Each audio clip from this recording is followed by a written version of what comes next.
Hello guys, good day. May tuturo lang ko sa inyo guys kasi minsan may mga basura na tayo na akala natin na hindi na mapakinabangan. Pero hindi natin alam guys na malaki para siyang tulong. Pero bagong lahat, huwag kalimutang mag-subscribe, like, click ang notification bell button para updated kayo sa mga video na i-upload natin dito lang sa Ugsid Official Vlog. Tara, let's go! Ito na guys, to yung kaldero namin guys ay may butas siya. Since bago lang namin ito nabili, itong ganito guys ay minsan ay tinatapon na natin o kaya ibubuti bakal, bibenta natin kasi hindi naman ito mapakinabangan kasi may butas na, or minsan din bibili tayo ng mga pangdikit. Pero ituturo ko sa inyo kung paano natin ma-resolve ang mga ganitong bagay, kaya panoorin lang nyo ito ang video hanggang sa dulo. Ito guys, gamit lang ang Nescafe na sasi ng Nescafe. Pwede natin ito siyang papakinabangan, gupitin lang natin. Kasi ito yung gagamitin natin guys, kasi ito kasing Nescafe guys ay meron siyang parang sigaw, tulad ng sigaw ng sigarilyo. Hindi kasi yan natutunaw guys, kaya malaking tulong yan. Ang gawin lang natin ay iinitin natin tong kaldero, iinitin natin yung puwet niya, saka natin idikit tong Nescafe. Gugupitin lang natin ito, saka natin idikit sa kanyang katawan. Ito lang guys, panoorin niyo to guys para kahit papano ay may matutunan din kayo. Ito na guys, magano din tayo ng kutsara guys, para ito yung gamitin natin na parang pangplansa para ma-press natin yung Nescafe na idikit natin. Hintayin lang natin hanggang uminit na yung kaldero,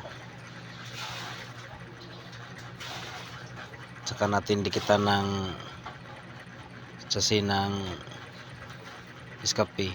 Ito guys ay ano na to guys, basura na to pero kahit pa paano ay may idea din tayo pang mga buslot ng ating mga kaldero ay hanapan natin ng paraan. Ito na guys, tingnan niyo ito guys at saka gayahin niyo lang ito.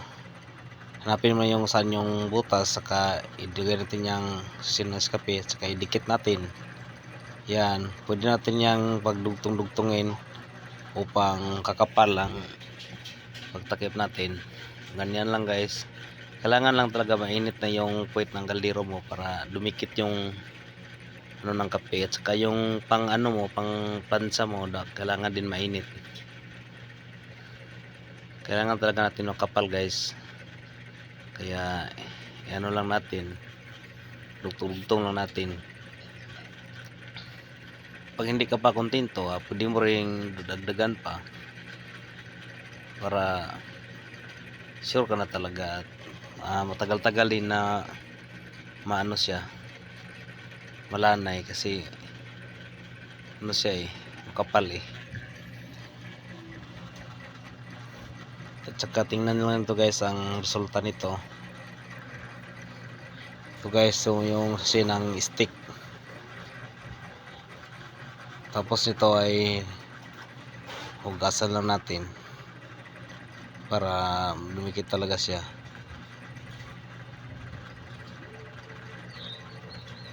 Ito na guys, ito lang siyang ano sa ating t-shirt para matuyo.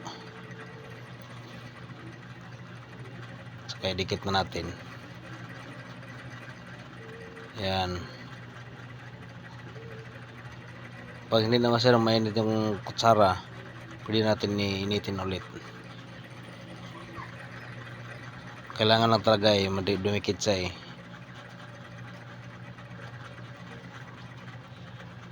Yan na guys.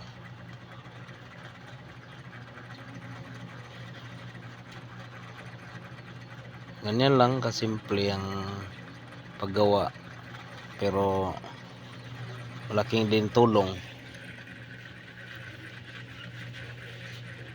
Yan, dagdagan pa natin guys para mas makapal na talaga siya.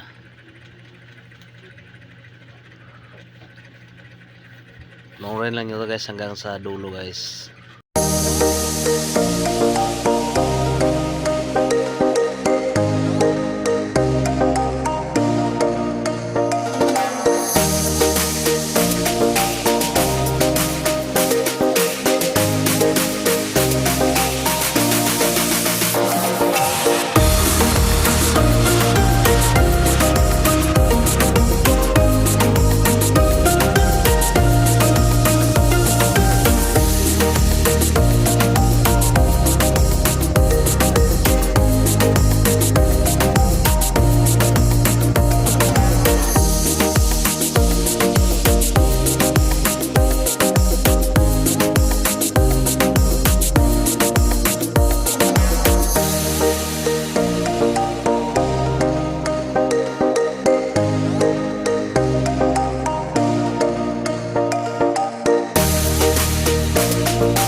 Sinikip natin kung mapupuno na siya sa umulo yung tubig na lagay natin.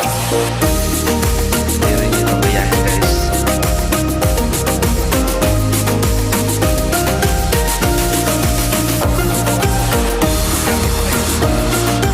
Liro na minsan nagkaroon natin yung mga kailangan bumili ka pa ng mga patikip o kaya bayad ka pa